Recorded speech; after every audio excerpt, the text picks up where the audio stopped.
Hi అండి, welcome to Annapurni talks. అద్రిపోయే పెసరట్టు ఉప్మాతో రెడీగా ఉన్నానండి. మనందరికీ ఇష్టమే కదా పెసరట్టు ఉప్మా అంటే.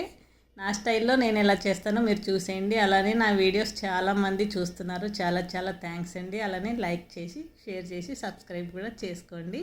ఇప్పుడు నైట్ అంతా నానపెట్టానండి పెసర్లు.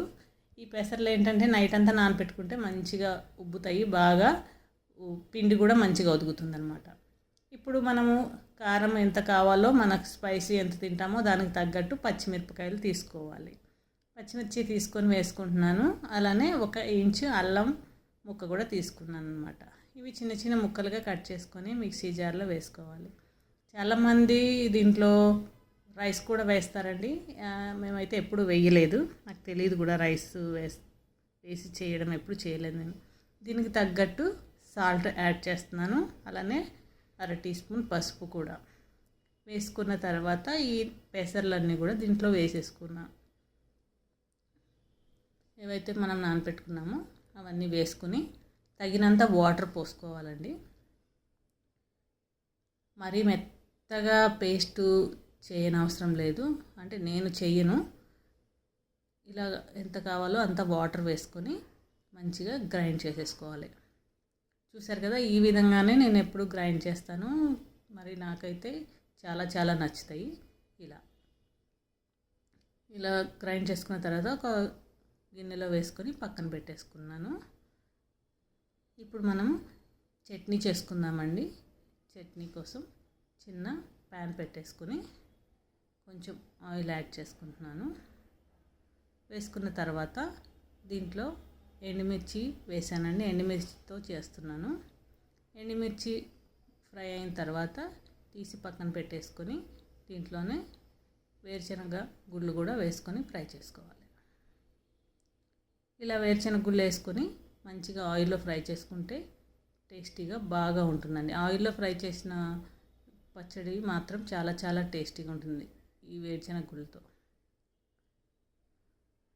ఇలా ఫ్రై అయిన తర్వాత కొంచెం చింతపండు వేసానండి. 2 రెమ్మలు చింతపండు, వెల్లుల్లి రెబ్బలు కూడా వేసి కొంచెం ఫ్రై చేసేసాను.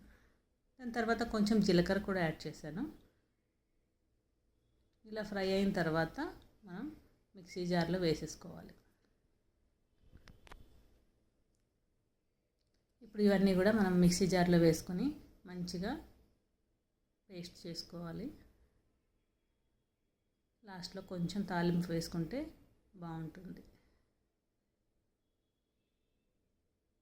చాలా గ్రైండ్ చేసుకునేటప్పుడు చాలా మెత్తగా చేసుకుంటే బాగుంటుందండి. కొంచెం సాల్ట్ యాడ్ చేశాను, కొంచెం వాటర్ కూడా వేసేసి డైరెక్ట్ ఇంకా గ్రైండ్ చేసేసుకోవడమే.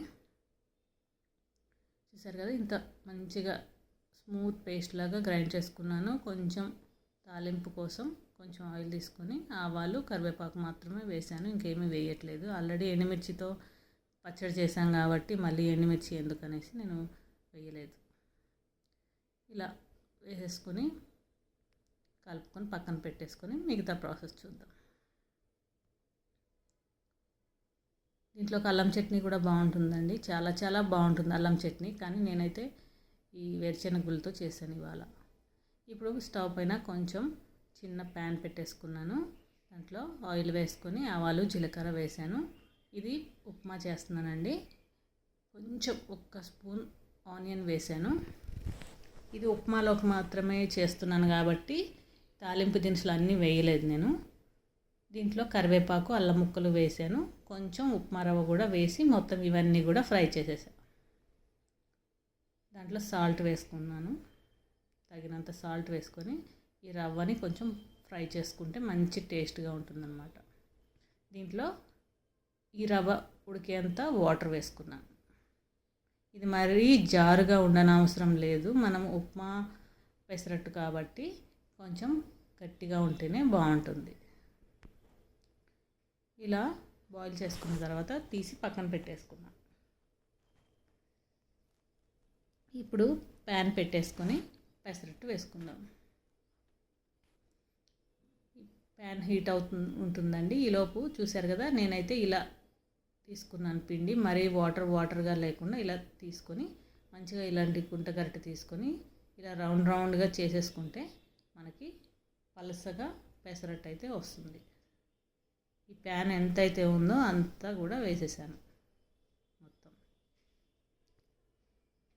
ఇలా వేసుకొని దీనిపైన జీలకర్ర వేసుకోవాలండి. పెసరట్టు అంటే జీలకర్ర, ఉల్లిపాయలు, అలానే ఆయిల్ కూడా ఎక్కువగానే పడుతుంది. దీంట్లో కొంచెమే వేసానండి ఆనియన్స్, ఎందుకంటే ఉప్మా వేస్తాను కాబట్టి. దీనిపైన ఆయిల్ వేసేసుకోవాలండి. ఆయిల్ మాత్రం చాలా పడుతుందండి. పెసరట్టు అంటేనే ఆయిల్ ఎక్కువ వేసుకోవాలి, లేకపోతే అస్సలు బాగుండదు పెసరట్టు. చూసారు కదా ఎంత మంచిగా రెడ్ కలర్లో వచ్చింది కదా, మంచిగా గోల్డెన్ బ్రౌన్ కలర్లో. ఇప్పుడు ఉప్మా వేసుకొని మొత్తం పెసరట్టు అంతా స్ప్రెడ్ చేసేసుకుందాం.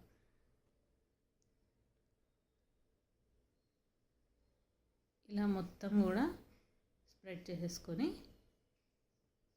ఫోల్డ్ చేసేసుకుంటే అయిపోతుందండి. ఎందుకంటే మనము పెసరట్టు ఉప్మా కాబట్టి దీంట్లో నేను పచ్చిమిర్చి అవి కూడా వేయలేదు. ఇలా తీసి పక్కన పెట్టుకొని ఇంకొకటి వేసుకుందాం. ఇప్పుడు మళ్ళీ ఇంకొక పెసరట్టు, దీంట్లో ఆనియన్స్ కొంచెం ఎక్కువ వేస్తానండి. మళ్ళీ జీలకర్ర వేసుకొని ఆనియన్స్ వేసుకోవాలి.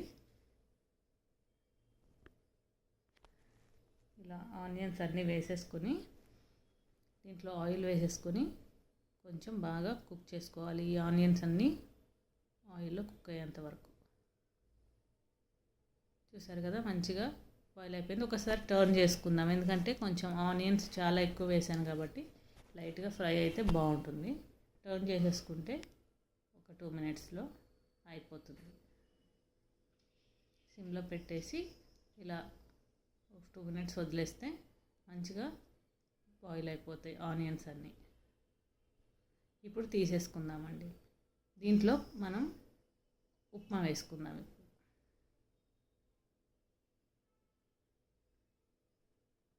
ఒక రకం ఏంటంటే ఉప్మాని స్ప్రెడ్ చేస్తారు, ఒక్కొక్క చోట ఏంటంటే మధ్యలో వేసి ఇస్తారు.